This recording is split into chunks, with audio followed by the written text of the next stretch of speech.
ನಮಸ್ಕಾರ ಸ್ನೇಹಿತರೆ, ಇವತ್ತು ನಾನು ನಿಮಗೆ ರೆಕಮೆಂಡ್ ಮಾಡ್ತಿರೋ ಮೂವಿ ಹೆಸರು ಕಾಸ್ಟವೇ. ಇದು 2000ರಲ್ಲಿ ಬಿಡುಗಡೆ ಆದಂತಹ ಅಮೆರಿಕನ್ ಸಿನಿಮಾ. ಇದೊಂದು ಸರ್ವೈವಲ್ ಡ್ರಾಮಾ. ಚಿತ್ರದ ಮುಖ್ಯ ಪಾತ್ರದಲ್ಲಿ ಟಾಮ್ ಹ್ಯಾಂಕ್ಸ್ ನಟಿಸಿದ್ದಾರೆ. ಈ ಚಿತ್ರದಲ್ಲಿ ಅವರ ಡೆಡಿಕೇಶನ್ ಅದ್ಭುತ.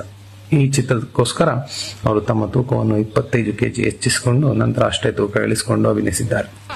ಇನ್ನು ಸಿನಿಮಾ ವಿಷಯಕ್ಕೆ ಬರೋದಾದ್ರೆ, ಟಾಮ್ ಹ್ಯಾಂಕ್ಸ್ ನಿರ್ವಹಿಸಿರುವಂತಹ ಪಾತ್ರ ಚಕ್ ನೋಲ್ಯಾಂಡ್ ಅಂತ. ಈ ಚಿತ್ರದಲ್ಲಿ ಅವರು ಫೆಡೆಕ್ಸ್ ಕೊರಿಯರ್ ಕಂಪನಿಯ ಅಸಿಸ್ಟೆಂಟ್ ಅನಾಲಿಸ್ಟ್ ಆಗಿ ಕಾರ್ಯನಿರ್ವಹಿಸ್ತಾ ಇರ್ತಾರೆ. ಹೀಗೆ ಒಂದು ಕಂಪನಿಯ ಕೆಲಸದ ಮೇಲೆ ಡಿಸೆಂಬರ್ 1995ರಲ್ಲಿ ಪ್ಲೇನ್ ಮೂಲಕ ಮಲೇಷಿಯಾಗೆ ತೆರಳುವಾಗ ಮಾರ್ಗ ಮಧ್ಯೆ ಪೆಸಿಫಿಕ್ ಸಾಗರದಲ್ಲಿ ಪ್ಲೇನ್ ಕ್ರ್ಯಾಶ್ ಆಗುತ್ತೆ. ಆಮೇಲೆ ಏನಾಗುತ್ತೆ, ನಮ್ಮ ಹೀರೋ ಬದುಕಿದ್ರು ಹೇಗೆ ಅಲ್ಲಿ ಸರ್ವೈವ್ ಆಗ್ತಾನೆ, ಮತ್ತೆ ಅವನು ತನ್ನ ಊರಿಗೆ ಹೋಗ್ತಾನ ಅನ್ನೋದೇ ಈ ಚಿತ್ರದ ಸಾರಾಂಶ. ನೋಡಿಲ್ಲ ಅಂದರೆ ಒಮ್ಮೆ ನೋಡಿ, ಖಂಡಿತ ಇಷ್ಟ ಆಗುತ್ತೆ. ನಿಮಗೇನು ಅನ್ನಿಸ್ತು ಅಂತ ದಯವಿಟ್ಟು ಕಾಮೆಂಟ್ನಲ್ಲೇ ತಿಳಿಸಿ. ಆದಷ್ಟು ವಿಡಿಯೋನ ಲೈಕ್ ಹಾಗೂ ಶೇರ್ ಮಾಡಿ.